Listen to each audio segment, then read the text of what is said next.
కంటిగా ఈ ముడి శివముడి మీరు కాకతీయులనే చూస్తారు, ఇంకెక్కడ చూడరు. ఇది మకర వ్యాధి, మకర తోరణం, ఇవి ఉన్నాయి పిందెలు. అవును, ఇది వాళ్ళు వేసుకునే పద్ధతి అన్నది. అది మామూలుగా ఉండే ఒక అప్సరకన్యను అట్లా ఒక దేవత రూపంలో తీసుకొచ్చింది.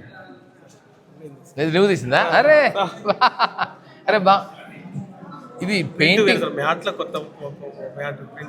ఓహో, కొత్త లేటెస్ట్ టెక్నాలజీ. చూస్తే యాజ్ ఇఫ్ మంచి ప్రింట్ డ్రాయింగ్ లాగా వచ్చింది.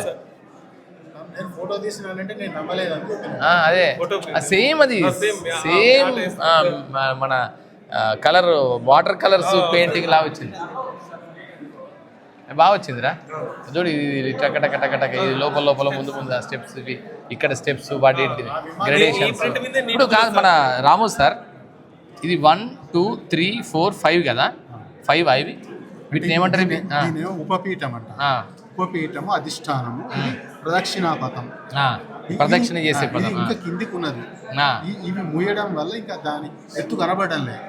మొత్తం ఎన్ని ఉంటాయి ఇవి? 6.5 అడుగుల ఎత్తు ఉంటది సార్ మొత్తం. ఇది లోతు అంటే ఇంకొక ప్రస్తరమా? ఇక్కడ నుంచి కిందికి 6.5 ఎత్తు ఉంటది. ఇది 10 ఫీట్స్ ఉంటది. ఇది ప్రదక్షిణ ప్లాట్ఫామ్, అదే ప్రదక్షిణ పీఠం. ఇప్పుడు ఇది పాదవర్గం అంటాం ఇంతవరకు. దీంట్లో ఈ కోస్టల్ దేవకోస్టల్ తక్కువగా ఉంది, కానీ ఇక్కడ మళ్ళీ ఇవి వంతులుగా, అంటే 1 2 3 అంతస్తులు, ఒక్కొక్క దానిలో ఒక్కొక్క దార, గజధార, అశ్వధార, లేదా పుష్పధార, హంసధార, ఇట్లా. ఇవి బ్రాకెట్ ఫిగర్స్ ఉన్నాయి కదా, మొత్తం 28 ఉంటాయి. 28లో 12 మాత్రం స్త్రీలు.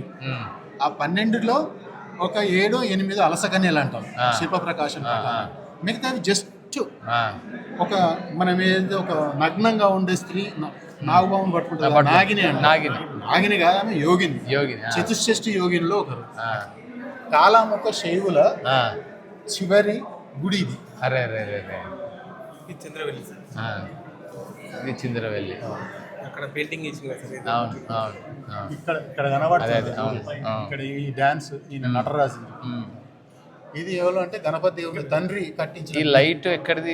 సందు, గుడి సందులో లైటింగ్ లైట్, శివలింగం మీద లైట్ పట్టారు. అది లోపటి భాగం సార్, ఇది బయట భాగం.